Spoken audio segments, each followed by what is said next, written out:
Hi hello welcome back to smiley Pranu vlogs. ఈరోజు అయితే మనం చేపల కూర చేద్దాము. చూద్దాం రండి ఒకసారి. ఏం చేస్తున్నావు చెల్లి? చేపల కూర చట్నీలు అయిపోయా ఉన్నాయి. ఇప్పుడైతే స్టవ్ వెలిగించుకొని కలగేస్తాను.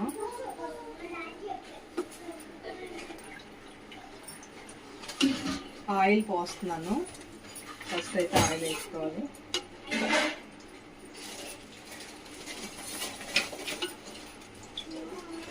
ఆయిల్ అయితే వీటెక్కింది. ఇప్పుడు కొంచెం పసుపు వేసుకొని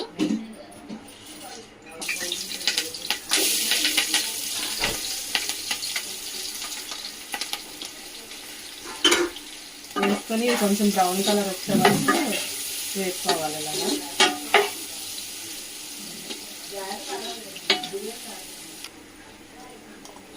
ఉల్లి పేస్ట్ వేరేగా గ్రైండ్ చేస్తాం అన్నమాట.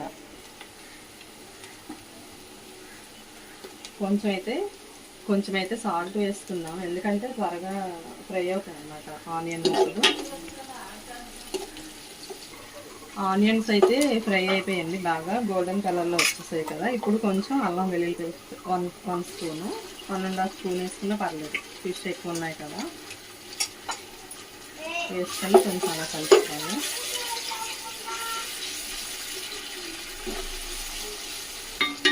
అల్లం వెల్లుల్లి పేస్ట్ వేగింది కదా, ఇప్పుడే కారం వేసేసుకోవాలండి, ఎందుకంటే కారం స్మెల్ వస్తుంది కదా. అందుకని కొంచెం ఆయిల్లో కొంచెం ఫ్రై అయ్యింది అనుకో కారం స్మెల్ రాదన్నమాట. అందుకని ఫస్టే కారం వేసేసుకోవాలి. కారం, కొంచెం సాల్ట్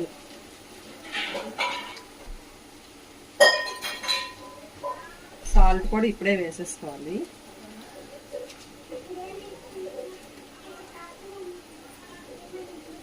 ఇది కొంచెం వేగాక ఆనియన్, టమాటో, కొంచెం ధనియాలు అవి పేస్ట్లా చేసుకున్నాము, అవి వేసేసుకుందాం.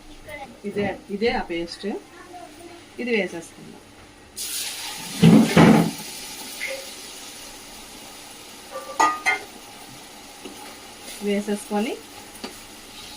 వేసేసుకొని బాగా కలుపుకోవాలి. కారం అయితే ఎవరు ఎంత తింటారో అంతే వేసుకోండి, ఎందుకంటే మేము కొంచెం కారం ఎక్కువే తింటాము, అందుకని కొంచెం ఎక్కువ వేసాను కారం.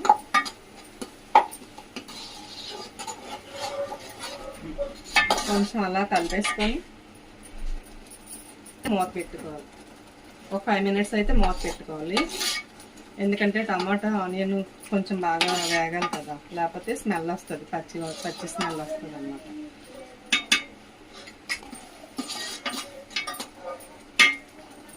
మూత అయితే పెడదాము ఒక 5 మినిట్స్.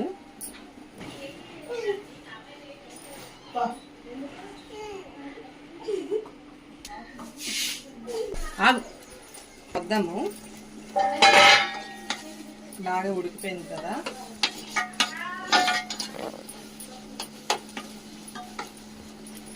ఇది బాగా ఉడికిపోయింది కదా. ముందుగా ప్రిపేర్ చేసుకున్న చింతపండు రసము ఇందులో వేసేసుకోవాలి.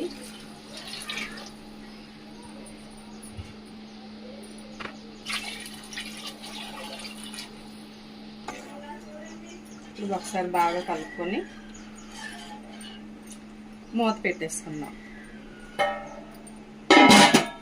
ఒకసారి బాగా కలిపేసుకొని సాల్ట్ అది సరిపోయింది లేదు ఇప్పుడే చూసుకోండి, సరిపోకపోతే వేసేసుకోండి కొంచెం. తర్వాత ఒక 10 మినిట్స్ అయితే కొంచెం ఈ పులుసు ఉంది కదా, కొంచెం దగ్గరికి అయ్యే వరకు మూత పెట్టుకొని. ఇవైతే చేపలు ఫస్ట్ ఒక 1/2 అవర్ ముందైతే పసుపు, కొంచెం కారం, కొంచెం సాల్ట్, కొంచెం ఆయిల్, కొంచెం అల్లం వెల్లుల్లి పేస్ట్, కొంచెం కొత్తిమీర వేసి మొత్తం కలిపెట్టేసి పక్కన పెట్టుకున్నానండి. ఒకసారి చూద్దాము ఇది ఎంతవరకు వచ్చిందో. అయిపోవచ్చిందండి. ఇప్పుడైతే ఫిష్ వేసేద్దాము. ఫిష్ అయితే వేసేద్దాం.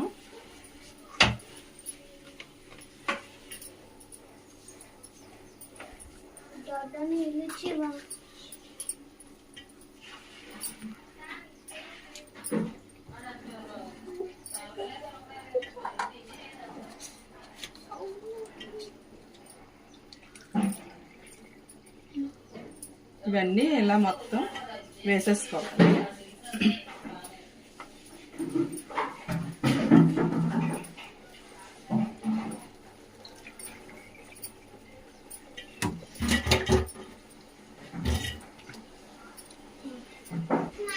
ఇవైతే ఫ్రైకి వదిలేస్తాను.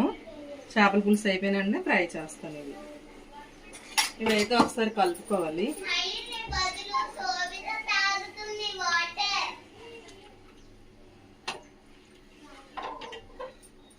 కొంచెం కలిపేసుకొని ఒక 5 మినిట్స్ ఒక 10 మినిట్స్ అలాగా మూత పెట్టుకొని వదిలేసుకోవాలి. ఏం చేస్తున్నారు మీ ఇద్దరు ఇక్కడ కిచెన్లో? ఏం చేస్తున్నారు మీరు? చింతపండు లాలిపప్పు తింటున్నావా? ఒకసారి అయితే చేపల పులుసు ఎలా ఉందో చూద్దాము. చేపల పులుసు రెడీ అయిపోయింది. ఆయిల్ చూసారు ఎలా వచ్చిందో? ఎలా వచ్చింది కదా, ఆల్మోస్ట్ అయిపోయినట్టే. ఇప్పుడైతే మనం కొంచెం కొత్తిమీర వేసేసుకుందాం. ఇప్పుడే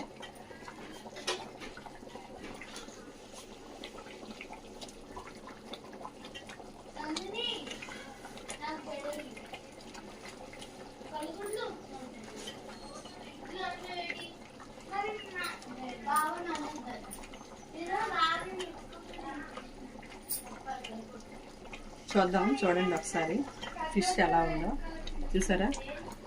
ఎంత నీట్గా ఉడికాయో, ముక్కలు కూడా అవ్వకుండా. అంతేనండి, ఫిష్ కర్రీ అయిపోయింది. ఆపేసుకుందాం. ఇంకా చేపల పులుసు ఆపేసుకొని మూత పెట్టేసుకుందాం.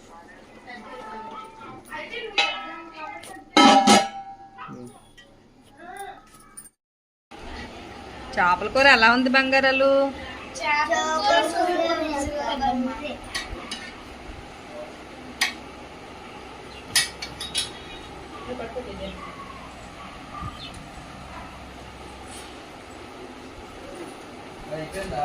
ముళ్ళులు తీసుకొని జాగ్రత్తగా తినండి.